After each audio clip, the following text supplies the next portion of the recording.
Problematic Stevens visible odor. Let's see if we can fix it. Let's go. Okay, so let's start with this part. And this makes everything happen. This brings your round up, which in turn ejects your last round fired. And it can be adjusted. Everything kind of revolves around this part. So if it isn't feeding, ejecting, and it could even over-eject the last round fired and the new one being chambered. This piece right here is threaded with very fine threads, and adjustment one way or the other affects the function of every single thing in this mechanism. Too far back and it won't work, too far forward, same thing.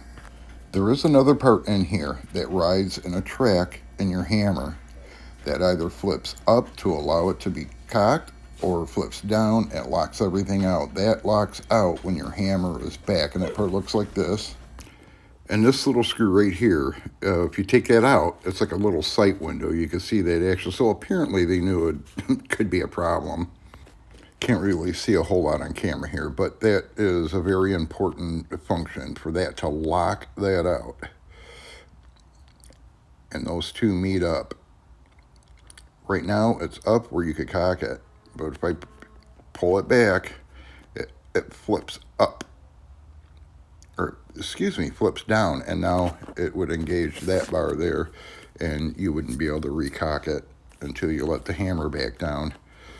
The good news is you could adjust all that right here. The bad news is all this has to come apart. You have to pull the barrel, and to do that, that screw is removed, and you flip it over, and that's a taper pin that locks both the feed tube and the barrel in, and you have to pop that out from this side without hurting the threads.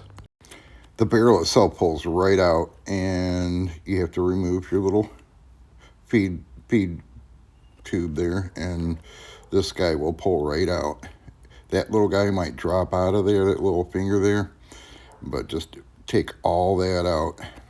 There's no other way to adjust that adjustment right there. This little guy, incidentally, is not what locks you out necessarily. That is that part that rides on the trigger that we talked about before.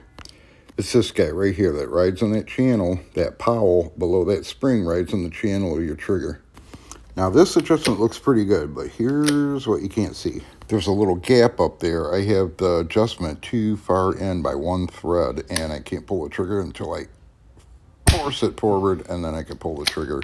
But then look what happened. It ejected the next round coming up and the spent round. It's too hyper.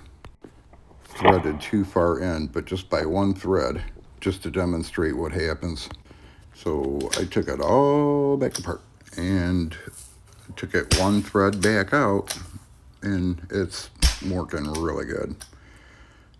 It's everything or nothing with that little adjustment, threading in or out.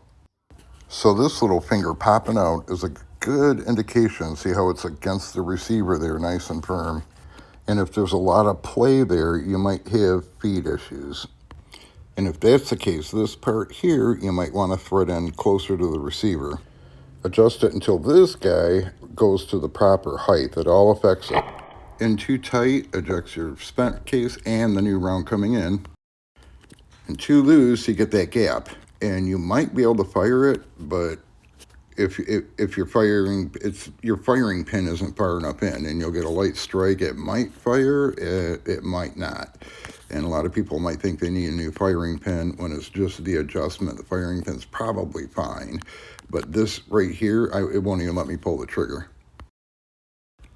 Well, I hope this helps, and there's something just so cool about having an exposed hammer slide action rifle from way back when. These are a lot of fun to shoot, and yeah, I'm using the quiets I'm shooting inside my shop. And if you have any questions, leave a comment below. I'll try to answer it or maybe make another video.